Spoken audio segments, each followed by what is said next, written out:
ভয়াবহ তহবিল সংকটে গাজার পুনর্গঠনে তৈরি বোর্ড অব পিস।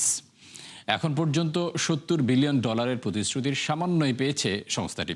ফলে এক প্রকার স্থবির হয়ে আছে এর কার্যক্রম।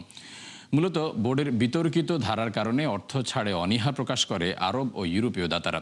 বিশেষজ্ঞদের মতে বর্তমান বাস্তবতায় গাজা পুনর্গঠন প্রায় অসম্ভব।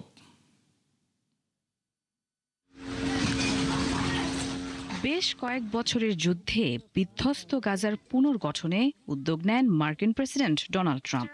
গঠন করেন বোর্ড অফ পিস। উদ্দেশ্য $70 বিলিয়ন তহবিল সংগ্রহ, যেখানে সাড়া দেয় 27টি দেশ। প্রতিশ্রুতি দেয় মোটা অঙ্কের আর্থিক অনুদানের, কিন্তু সম্প্রতি প্রতিশ্রুত অর্থ ও প্রকৃত ব্যয়ে দেখা দিয়েছে বড় ব্যবধান। ফলে ভয়াবহ তহবিল সংকটে পড়তে যাচ্ছে সংস্থাটি। জাতিসংঘ নিরাপত্তা পরিষদে স্বীকৃত বোর্ডটিতে প্রতিশ্রুতি এসেছে মাত্র $17 বিলিয়ন, যার $10 বিলিয়নই দেওয়ার কথা জানায় যুক্তরাষ্ট্র।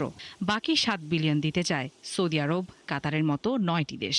তবে এখন পর্যন্ত জমা পড়েছে প্রতিশ্রুতির সামান্য অর্থ, যার বড় অংশই সংযুক্ত আরব আমিরাতের। গাজার নতুন পুলিশ বাহিনী গঠনে $1 বিলিয়ন দেয় মধ্যপ্রাচ্যের দেশটি।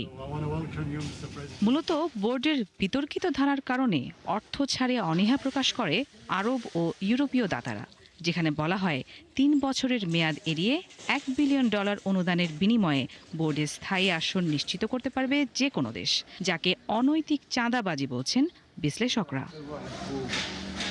ফিলিস্তিন প্রেক্ষাপটে প্রতিশ্রুতি এবং প্রকৃত অর্থ দেওয়ার ব্যবধান নতুন কিছু নয়। এই যেমন 1993 সালের অসলো চুক্তির পর আন্তর্জাতিক সম্প্রদায় তার প্রতিশ্রুতির মাত্র 70% পূরণ করেছিল। এছাড়া 2014 সালের কায়রো সম্মেলনে প্রতিশ্রুত $2.7 বিলিয়ন মাত্র 46% বিতরণ হয় 3 বছরে। দাতাদের অনীহা ছাড়াও পিস অফ বোর্ডে রয়েছে রাজনৈতিক ও কাঠামোগত ত্রুটি। বিশ্লেষকদের মতে বর্তমান বাস্তবতায় এই অর্থ পুনর্গঠন প্রায় অসম্ভব। বিপরীতে গাজায় যুদ্ধবিরতির কথা বলে প্রতিনিয়তই তা লঙ্ঘন করে চলেছে ইসরায়েলি সেনারা। নুজহাত রাহনুমা, 71।